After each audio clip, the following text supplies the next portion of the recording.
Hi, I'm Lee. I'm Joe. And we are the Rewinders. And what do we do on this podcast? We watch movies that we watched when we were kids, and we watch them again to see if they hold up. And this time we're going to, we watched The Princess Bride, and I think it still holds up. Wow, right out of the bat. Let's just close it up. We are the Rewinders, so if you want to let us know about what you think about our show, you just... Wait, hold on. Maybe not Fred Savage holds up. Oh, Fred, no. Wait, hold on. Maybe not Robin Wright holds up. She plays Princess Buttercup. Okay, thank you. Sorry, you left the realm of the people who I know names. Oh, okay. I'm just trying to remember when I saw this. I'm guessing. I think I saw it on video because I obviously saw it on video. I definitely didn't see it in the theaters. I don't think anyone really. I didn't see it in the theater. Saw this in the theaters. No. It came out in 1987, and I'm sure it was just on TV. Just happened to see it that way. I don't think my parents rented it, or I'm sure that's where I saw it first. But the biggest thing that stuck with me was the sword fight scene. Yeah. On top of the Cliffs of Insanity. Yeah. I'm pretty sure it was a rental in my house, and that's where it started. And I'm sure we quickly picked up a copy after that because we watched it, I don't know how many times. That or we taped it off of TV. Sure. One of the two. I think I saw it more in DVD form than VHS as a kid, or on TV whenever they had it. So it was probably, I think I definitely would have seen this more in late teens, early 20s. I think it kind of seemed to get cult status at that point. Yeah, before. I would say so. But the other scene I remember as a kid was the with the rats in the fire swamp. Yep. Was it called the fire swamp? Did it have a specific name? Fire swamp. It didn't have a clever like Cliffs of Insanity or no Swamps of Swampitude. No. Okay. Not that I remember. This one started off interesting because the first thing you see is the title, and that says The Princess Bride, and you hear coughing. And then a video game being played. Yeah. What video game? It was a baseball game. It just was, I think that was a Commodore 64 baseball game. I'm pretty sure. Okay, because I did see on his, on Fred Savage's bed, it wasn't a NES or controller or... No. Yeah, he had a joystick that kind of resembled the joystick I had from my Atari, but that game obviously was much better than an Atari game. Yeah, it looked pretty good for the graphics at the time. But it comes out and it's Fred Savage in his bedroom and he's sick. And I liked his bedroom, at least because it looked, as an adult, because it looked like a real kid's bedroom. Yeah. Because there was stuff everywhere. Especially from the time period. It was the correct time period. Yeah. Yeah, and he was wearing a Chicago Bears jersey. And behind him was a refrigerator. The refrigerator. William Perry? William Perry was the refrigerator. Yeah, it was posted behind him. He likes the Cubs. And so it shows that, this kid likes sports. And then he had Cheetos and a couple of He-Man figures everywhere. That Cheetos bag behind him, I like that old logo. I did not even see the Cheetos bag this time. I noticed and I was watching it in pristine HD. Ooh. But yeah, he's staying home sick. And his grandpa comes in to read him a story to make him feel better. Yep. But was it Christmas time? Yes. I only picked up on it just this viewing. Me too. Because it didn't matter before. It doesn't matter now. It just... You can see there's a Santa Claus on his closet door. And then I think there's one behind him. And then when his mom comes in to say, your grandpa's coming to visit, she opens the curtains. And this is the first time, I think my second viewing I did this time around for the podcast, I saw, it's a matte painting of snow and the rest of the houses all have lights on and snow. And that was the first time watching it that I noticed that too. That's funny. Watching it the first time I noticed, hey, there's a Santa Claus. And now the second time, this is Christmas time. And they never say it, so that... Yeah, it doesn't... Doesn't matter. It doesn't matter. Well, the only thing that matters is Grandpa comes by to Yeah. cheer him up and gives him a present. So I guess that's his Christmas present, an old crappy book that he says that he read or his father read to him as a kid, which doesn't make sense because the real Princess Bride book was written in 1973, and it's 1987. Peter Falk is a lying son of a bitch. It's fantasy, Lee. This isn't real. Oh, okay, fine. So Columbo comes in, and I think he has too much hair. Like, he looks a little too much old makeup on his hair. It looks they tried to gray him up a lot. Yeah, they grayed him up a little too much. I even noticed that as a kid. That it looked too much. But it's okay. Everything about the movie is a little bit too much. And that's what they can get away with, because as the story goes on, it's a fantasy world. It's just storytelling. They can get away with the sets looking cheap and lighting and so on, and because it's fine. Yeah. It's a story, and that's what's actually cool about it. I assume that was intentional. Never know. You never know. I don't know. I know. never heard anything either way about that. Yeah. Another fun thing is... Well, so this is Fred Savage's first bigger role before he got to be on the Wonder Years, which was a show that we watched a lot. You watched a lot. I watched a lot. Okay, that was... Leave me out of this show. I'm going to leave you out of this show? Oh, jeez. You and my wife, too. So my parents loved watching the Wonder Years, probably because it was back in the 60s, and so it was kind of that. But they always said, oh, you look... when I was that age... You look like Fred Savage. I guess I was a cuter kid than I am now. Ugh. That was before the world showed me that you're terrible and everything's terrible, and just crushed every dream I had. So maybe I was a happier, cuter kid. But what's really funny is my wife also hates that show and hates Fred Savage. And that always makes me think, oh, my parents always said I looked like Fred Savage. No, it's not the same. It's anymore. Not the same. We're both total chuds now, so. Anyway, that was a little side note. But we go into it, and Peter Falk, Columbo, starts telling a story, starts reading the book, kid does not want to have any of this. Nope. Just, is there sports in this? And he's like, yeah, there's sword fighting, there's danger, and then, there's true romance, and it goes in really quick, I think. Yeah, it does. It just gets right in there. Yep. And it starts off with just, you see a farm and Buttercup and the farm boy Wesley, and he's basically their slave, working, cutting. He's a farmhand. He's not a slave. He's an indentured servant. It doesn't make sense. I think they go in too quickly to the scene because it starts off, you see Robin Wright as Buttercup, and she's ordering Wesley, the farm boy, around, who's played by Carrie Elwes. Yeah. Elwes. However you pronounce it. I think it's Elwes. Okay. But what's missing is her parents. Yeah, everyone else is missing. It's bizarre. The two of them are completely alone, and they're out in the wilderness. Yep. No town nearby, and it goes quickly of them interacting with each other, and every time she asks for something, he says, "As you wish," with his beautiful hair in front of him. He is way more beautiful than she is, in my opinion.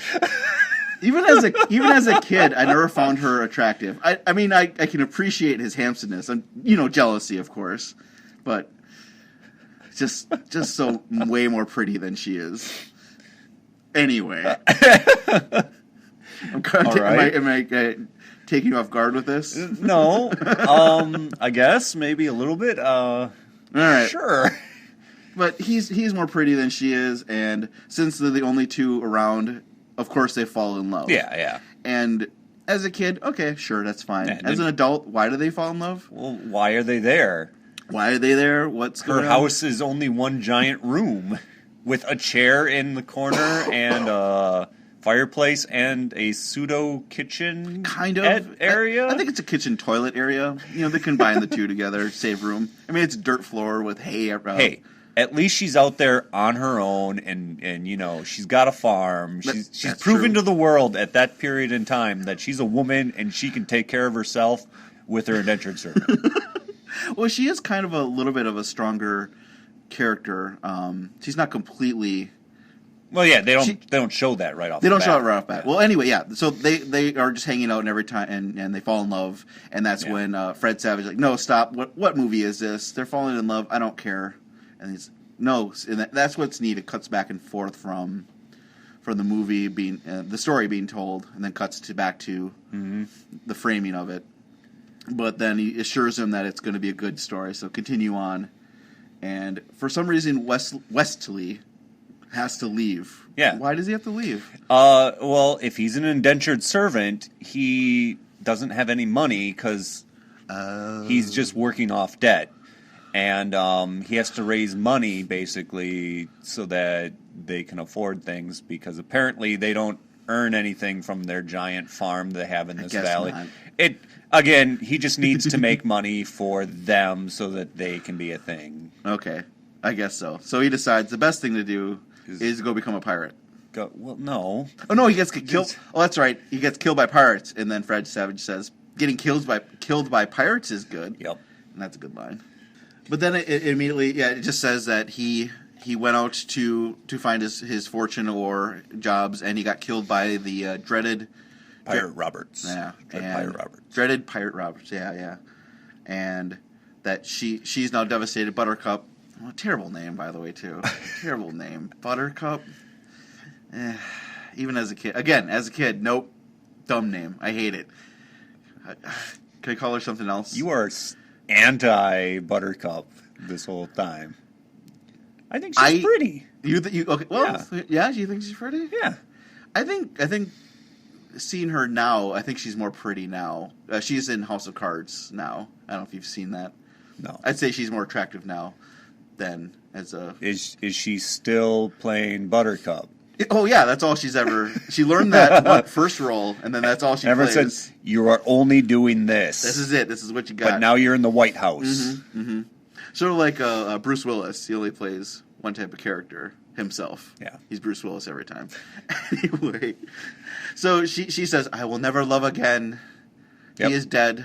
I will never love again." And then we flash forward 5 years, and apparently the prince of the land can decided in law, I can marry anyone I want.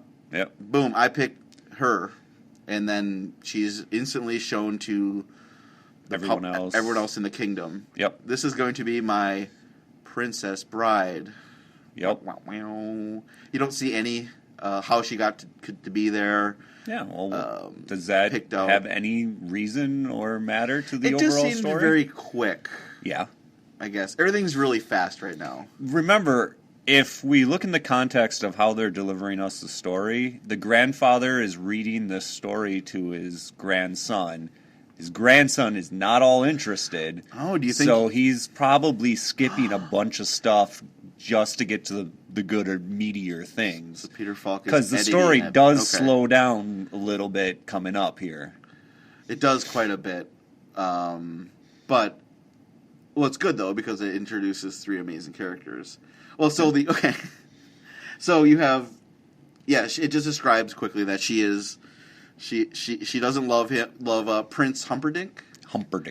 And you really can tell that he's the bad guy, or so he's up to something. He's at least sleazy. He is at least sleazy, and it says that the only thing that she likes to do is go on her horse rides. Yeah. And then we introduce to our three awesome characters. At least two of them are awesome. And I instantly see this again. Loved how they were introduced. Just they're standing at because they're all different heights. Yep. Going up like that is just charming. So you have Sean Wallace playing Vizzini. He's the mastermind of this gang. Mm-hmm. Mandy Patinkin playing Inigo Montoya, the swashbuckler Spanish swordsman. Yep. And then Fezzik. Yeah, I didn't want to say it wrong. Yeah. And this is the reason why I remember it as a kid is it's being played by Andre the Giant. Yeah. And he is so charming of a person.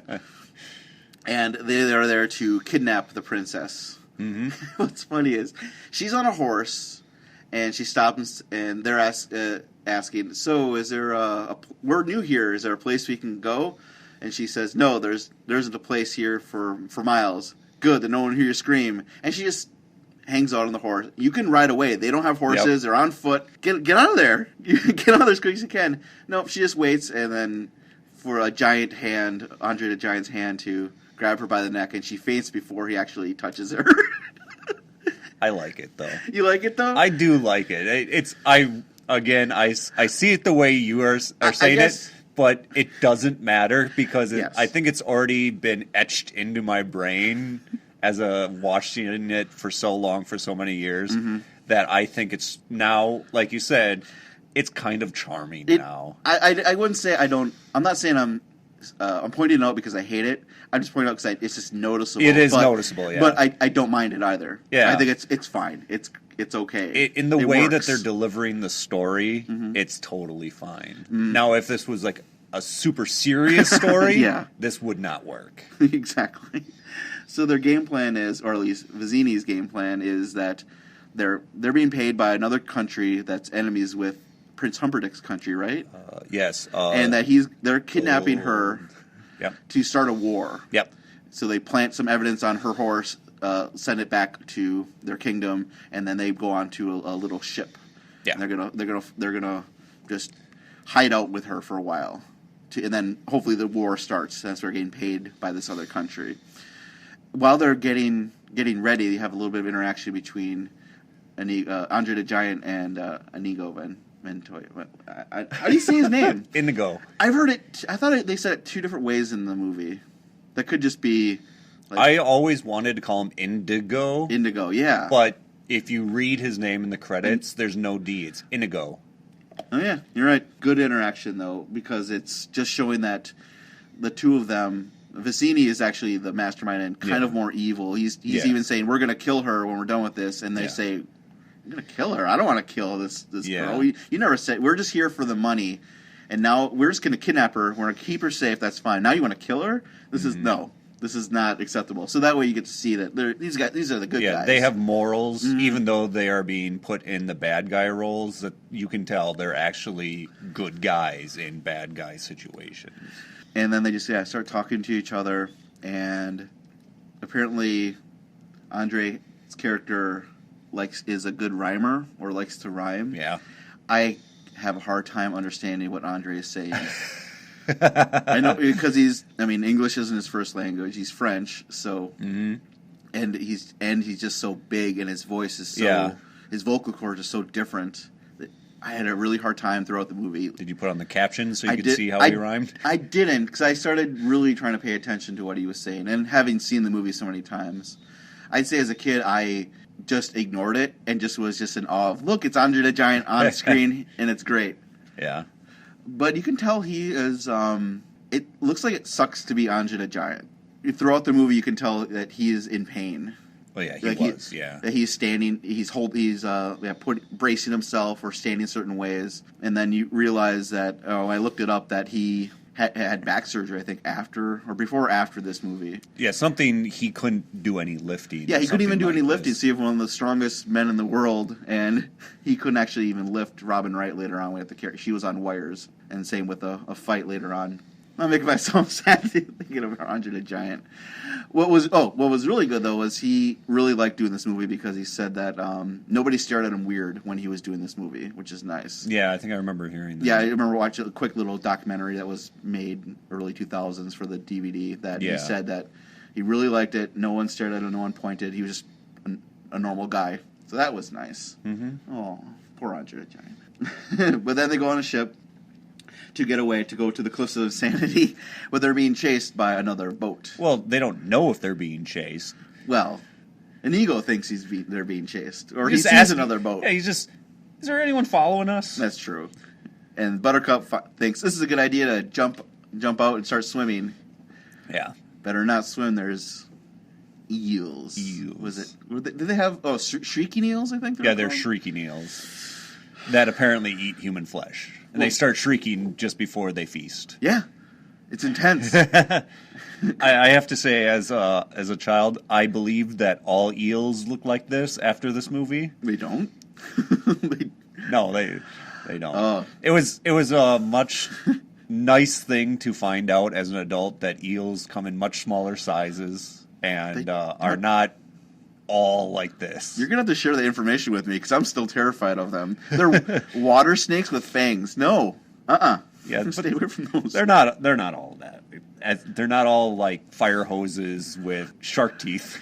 No, I think they looked good. They look scary. They look scary, and I think maybe that stuck in my brain too. It's stuck in my brain. I don't want to go anywhere near these in water. The grandson starts getting nervous, and so he stops reading the story. It's okay, and he reassures him, which is really cool. Because that shows that now he's getting into the story. Yeah. He's really getting into what's happening.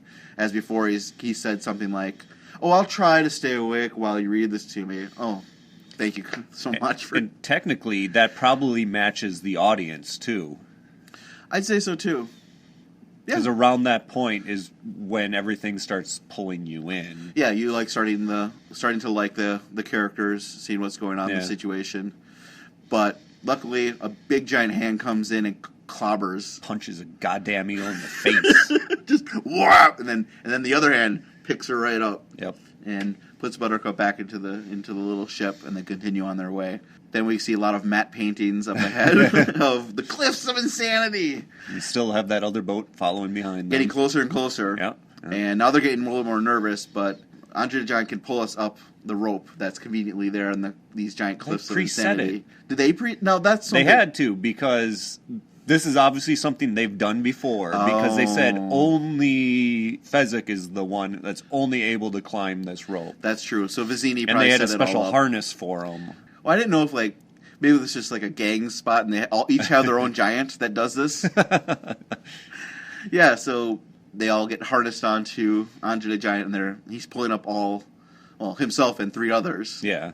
And this man in black is chasing him, and he's gaining on them. Who actually looks like he's honestly climbing the rope at first, and then later it's like the legs swinging and stuff. And it cuts back and forth, and you could tell that from the bottom to the top to the matte painting that all different rocks are different colors, the sky is different, and then it doesn't matter because you're reading a fairy tale story. Yeah.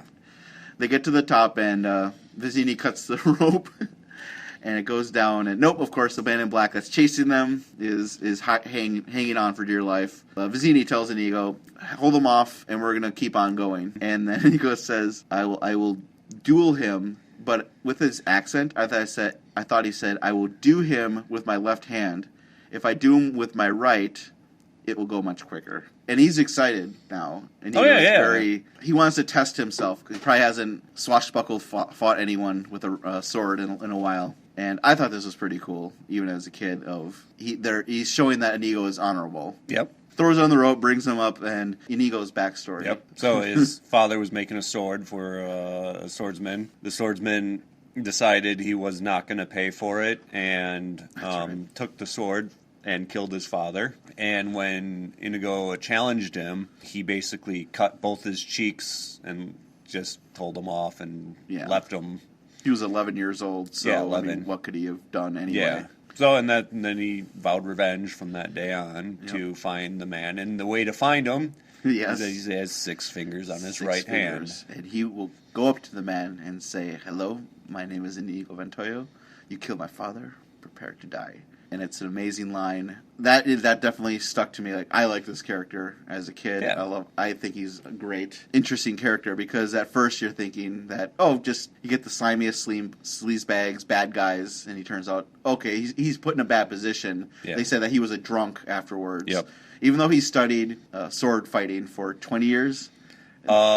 They said that he's been chasing him for 20 years, and that's when the man in black was like, "Oh, so you've been studying for 20 years?" He's like, "I've been doing more of the chasing and then the study." Yeah, and then you realize, and drinking too. Yeah, so he hasn't been completely dedicating himself to the art, but he has natural talent for it. And they go back and forth on top of these old ruins, on top of the Cliffs of Insanity, and I really enjoyed the fight scene.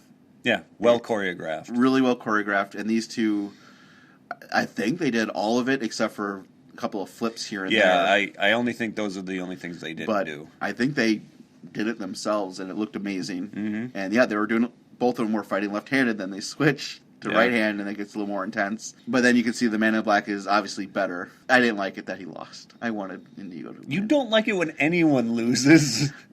I like him more than the Man in Black because I'm sympathetic to his character. The one thing before that fight that I noticed that I didn't pay any attention to before, but I did this time round was Inigo is saying that he's left-handed.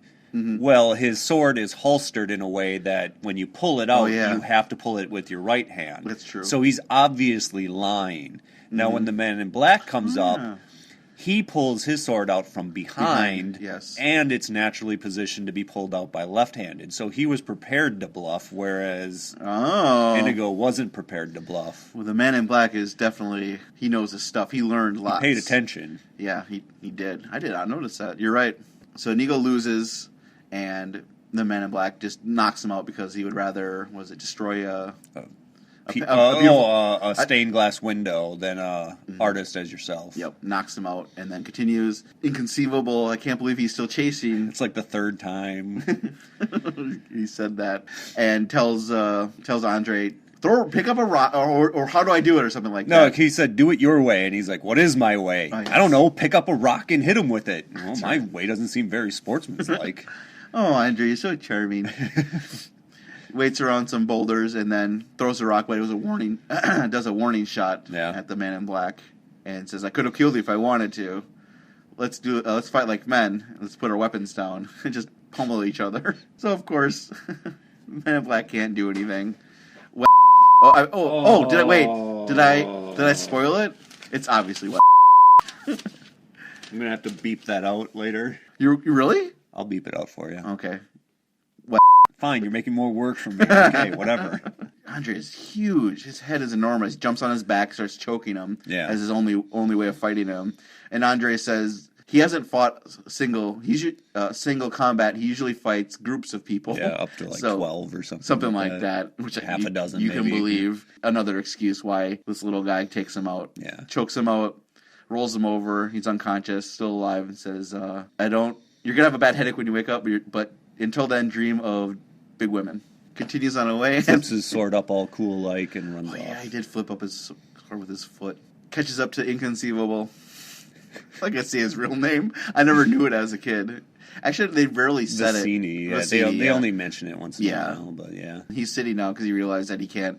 Yeah, there's nothing he can do. He's nothing to do to get away from this guy. He's obviously much more physical fit. So he says a battle of wits. Well, okay, let's just think. What if the Man in Black didn't have the poison, wasn't prepared for this? What would Vizzini do as his?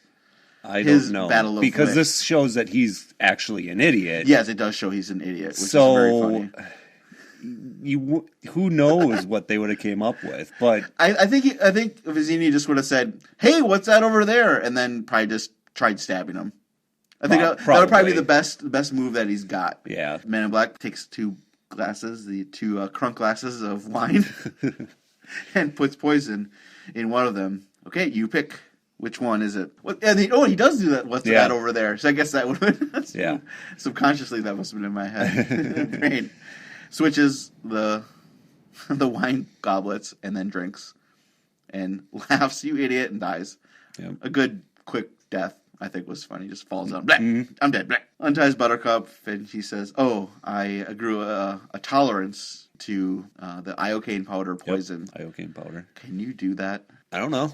But after this movie, I always brought up the fact that you could slowly do things and build up an immunity to it.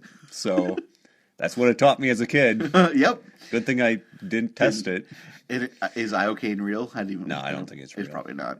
Maybe it is. I don't know. It's from Australia.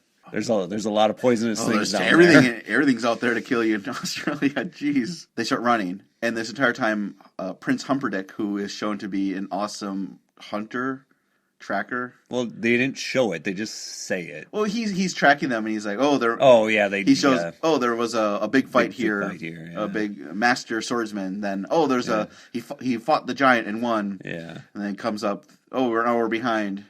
He killed Vizzini, and so Buttercup and Wesley. Oh no. Yeah, she figures it out. Well, eventually she figures it out, and because he gives away the "as you wish" as she kicks him down the hillside. Yeah, because he was mad at her, saying... I don't know if he was mad at her. I think he was mad at her because... There's a bit of that, and it's also testing to find out where she is, because he does think that, as far as he knows, she is going to marry the prince. Yes. And he just has to figure out where she's at. Yeah, and she definitely says, "Oh, I don't love him. I had no other choice." But he keeps really. pressing after that, Yeah. so there's a bit of an act going on. Yeah, and then she gets pissed and just pushes him down a long ravine, I guess. I would say 2 football fields long of a ravine.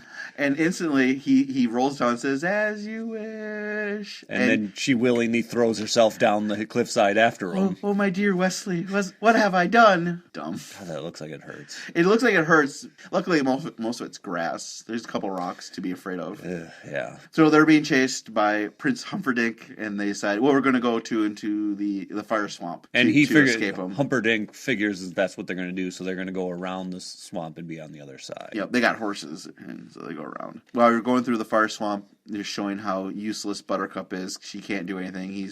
She's very much a damsel in distress. Yep. At this So point, far, yeah. Here, as there's fire being shot out of the ground, there's quicksand. It's not quicksand. Lightning it's sand? lightning That's sand, right. because it's faster than quick. Yeah, and then instead of calling them giant rats, they're Rodents of of unusual size. Yes, and they attack Wesley, and she's just standing there the entire time. Oh, what do I She do? picks up a log and then pokes it in the face and kind of hits it in the face. They look worse now seeing them than as a kid. The rats, the costumes. in my I opinion. always, even as a kid, Yeah. knew that they were people inside. Sure. It's that obvious, but it's also more about fun at this point.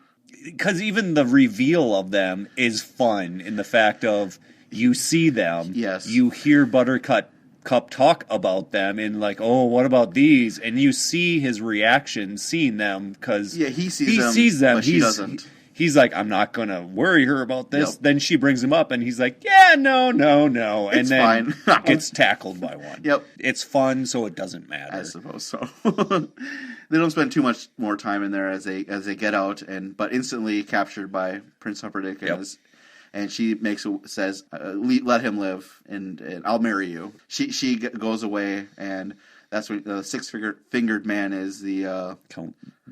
I was gonna say Count Drogo, but that's Count Dooku, Count Rogo. Rogo. That Rugo? sounds right. It starts with an R and there's a G in there. Yeah. He was just a six-fingered man. Yeah. That's all that matters. It's And Christopher Guest. and that was weird, not knowing obviously who he was as a kid. Yeah, but, no, and I didn't know who he was. Oh, he's the one who made all those movies. Okay. Mm-hmm. He's a pretty good bad guy. I liked him.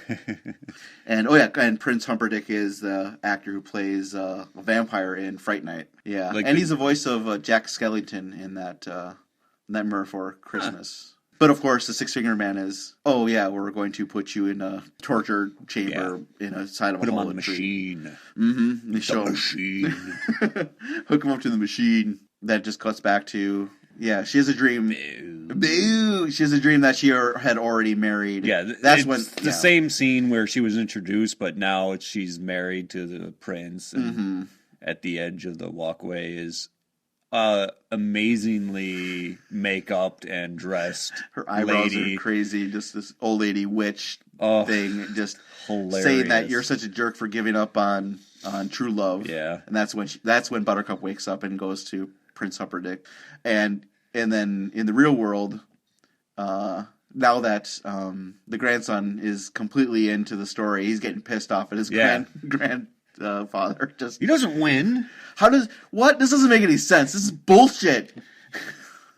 Prince Buttercup worried about Wesley and asking Humperdinck to, I don't love you, and I'm never going to love you. Please, could you send out word to get Wesley back? And he says, oh, of course, I'll send my fastest... Six fastest ships. Yeah, whatever to ships go find his ship and bring him back to you because I'm such a good guy. And But if he says no, that's right. please consider me over suicide. That's right. She was going to kill herself, and that's the agreement. Then a week, 2 weeks, whatever amount of days that she will then marry him if Wesley doesn't come back. Well, yeah. And I think then the mistake is made that he said after days go by, he says to her, "Oh, this is our wedding day, and afterwards we're going on a honeymoon, and I'll have my entire fleet." Yep. Fleet there to greet you, And she says, "But what about those ships that you sent out?" Son of a. Yeah. Of And course they won't be there. Of course he won't be there, and she gets mad and Says, yeah, you didn't send them. you didn't send him at all. Of course not. And that's when he goes down and all the way up to 50. all the way up to 50, not 11, 50. You just burst right through Damn. that 11. So Wesley's screaming, he's dying, Yeah. and you hear it all throughout the kingdom, him screaming. And they're emptying out the nearby village because they don't want anybody nearby when the wedding's happening. So they have the brute squad going through Brute the Squad. village, emptying out, and they're having problems with one Drunk Spaniard. drunk Spaniard. So they bring it. They get the biggest guy on the brute squad, which happens to who be is he? Fezzik. Oh, Fezzik's back. And Yep. then Fezzik, instead of taking care of Inigo, he like knocks out the guard that brought him there, and then nurses Inigo back to health. Yeah, and then the plan is he tells him that the Six-Fingered Man is actually at the castle with Humperdinck. We're going to go and fight them, but they realize, oh, there's 30 guards. There's no way. And that's when they go looking around. They hear the screaming of Wesley dying. And they know it has to be him because the only person who is called for ultimate suffering is the man whose Sure. true love is getting married that same day. Of course. It all makes sense. Inigo uses his father's ghost sword as divining rod Yeah. and finds the hollow tree Yep. accidentally. But he's dead. He did. Wesley died. But wait a minute. How much money do they have? They're going to buy a miracle. They're going to buy a miracle for Miracle Max. And Billy Crystal is Miracle Max with Yep. way too much old makeup. Again, it was fun. It was fun. As a kid, I always thought he was like a different race or something. I was thinking like an elf or like a gnome I could see that, like a type, gnome. old Yeah. gnome thing. As a kid, I didn't like it because, and these are themes you're going to hear more and more. It was loud and annoying when they're yelling at each other. The Miracle Max and Valerie's wife, Yeah. they're just yelling at each other. I think I tuned out as a kid. 'Cause, whatever, just get to more sword fighting. And then as an adult, I didn't find Billy Crystal funny. To me, he has his few lines He's that got are his- funny, and then it's his shtick. It's his shtick. I kind of like the scene. I don't know. I mean, if you haven't grown up with Billy Crystal, you may That might be it. End up And just that might being be it. like, not for me, kind of. Thing. It's not for me. It's for Rob Reiner, the director, because he had to leave set because he was just cracking up so much that he couldn't even be there anymore. Probably just let him go and then edit around it. So maybe he had some more funny lines that were over I the bet. top Yeah, than just rein them in enough to get the cuts you need. It was a really very quick scene. He's still alive. He's mostly dead, but they give him a chocolate pill. Yeah. This will wake him up, no problem. They leave, and this line is funny. They say, "Have fun storming the castle," and they decide, okay, let's give him the pill. And the physical comedy of Carrie Eloise wakes up instantly. I'm gonna fight you. What's happening? You Yeah. can't remember. Mostly paralyzed, it seems. Yeah. Like, they're obviously cheating it a little bit. A little bit, but it's very funny how Yes. they're moving him around. And then the master plan comes in, and what is the master plan? So he wants the wheelbarrow. Then he wanted a Holocaust cloak, which Andre the Giant got off of Billy Crystal because it fit so well on Andre the Giant, which is a Wait, hilarious hold on. side joke. Wait, did he say Holocaust cloak? Yes. What? I thought you were making that up. No way. They really call it that. Jeez. Okay. Yeah, he gets him a cloak because they're gonna dress up Andre the Giant as a giant dread pirate Robert. And then they set him on fire. Set him on fire. Of And of course, Andre. it scatters all 60 of the people. Oh, yeah, and leaves instantly. the key guard by himself. Yep. They get in, and as a kid, I thought the clergyman who's marrying them, who can't speak correctly, says marriage. Yeah, Not funny. I like it. Oh, you still like it? Because it's not overdone. It's not. It's subtle. It's more British humor. Yeah, it is more Britishy. It's for style. me. It just didn't hold up anymore. The Yep. three heroes, are inside the castle now. Yeah, and they see the six-fingered man. So Inigo chases him, Yep. pulls Andre the Giant to knock down a door, and then continues chasing him. Andre the Giant goes back to where he left Wesley. Yeah. Wesley is Was gone. gone. So now Andre the Giant just walks away. Well, I liked before that where Inigo, they're in the hallway and the Six Finger Man sends 4 cronies after him and he dispatches them easily. Yeah. And now it's going to be a 1-on-1 and Six Finger Man just turns tail and runs. Yeah. Nope, no way, I'm not fighting this guy. And then runs through a bunch of doors. And Yep. finally catches up to him and then he throws a dagger into Inigo's stomach. Yep, and he goes down and he says, "I'm sorry, Father." We cut back really quick to Buttercup, who's going to go kill herself with a dagger. But somehow Wesley has made it onto her bed, and then she jumps on him, and they start making out. But then we cut back to the much more interesting scene of Inigo, if you want to. Yeah, so then the Six-Fingered Man comes in to finish him off, but Inigo deflects, so he stabs him in the arm, deflects again, stabs him in the other arm, and then this time Inigo starts moving forward with his mantra of, "I'm Inigo Montoya, you killed my father, prepare to die," and powers him up. It's awesome. Keeps going, and then basically he just disarms the Six-Fingered Man and then gives him the exact same wounds that the Six-Fingered Man gave him. He says, "Promise me money," and then slashes him across the cheek. "Promise me power," slashes him across the other cheek, and then says, "Offer me anything I ask for." And the Six-Fingered Man says something like, "Sure, I'll give you whatever you want," and then he stabs him. Inigo stabs him through the chest, saying, "Give me my father back, you son of a bitch." Oh, it's so good. And then you find out behind the scenes what was going through Mandy Patinkin's mind. His whole acting method behind it was Mandy's father died of cancer. And so in his brain, the Six-Finger Man was cancer. He basically was trying to track down the thing that killed his father in real life. And when he stabbed him, there was like a release for the actor as well. That he finally got revenge on the thing that killed his father. That's just very amazing. It adds, I think it really adds a lot more to the scene, and you can see that Mandy is acting his ass off in all of this. Yeah, I mean, that whole sequence is, you buy into that's completely the moment that's happening. Good scene. Oh, so fucking amazing. Now we're back in the bedroom. Prince Humperdinck is there. Wesley barely stands up enough to intimidate him with a sword. The good speech of, we'll fight to the pain and tell you what the pain means. And my ears, I know. No, your ears will stay so that every shrieking babe, every woman that cries out, "Dear God, what is that thing?" I forgot. Will ring through your perfectly good ears. Sits down, ties him up. It wraps up pretty quickly then. Andre got 3 white horses and 4 white horses. Oh, 4 white horses because just in case you save the special lady. Yeah. Hi, lady.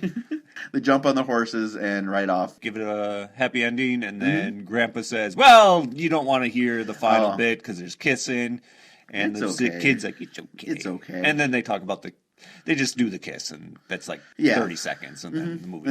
And that's it. Grandpa wraps up his story. Kid says, "Can you come back tomorrow, read it again?" And Grandpa says, "As you wish." That was really good, and just goes into the credits, which I also like on the end and the movies that end like this. It shows scenes again that you liked. Yeah. A quick, and then who the actors are and who they portrayed. So obviously I saw this with different eyes as, I know it's a fairy tale, but some things that stick out to me. Yeah. This movie, I watch it, and I'm still a kid watching it. Okay. I know a lot of people say that they saw us as kids grow up, and then they have kids themselves and hand it down that way. Yeah. To show it to their kids. I think that's the way to see it. A kid watching it today would be just as excited to watch it as they would before. Not like you're going to put it on and leave the room. No, you'd probably want to watch it with them. You're going to watch it again and share that with your kids. So I think that's the best way of probably watching it.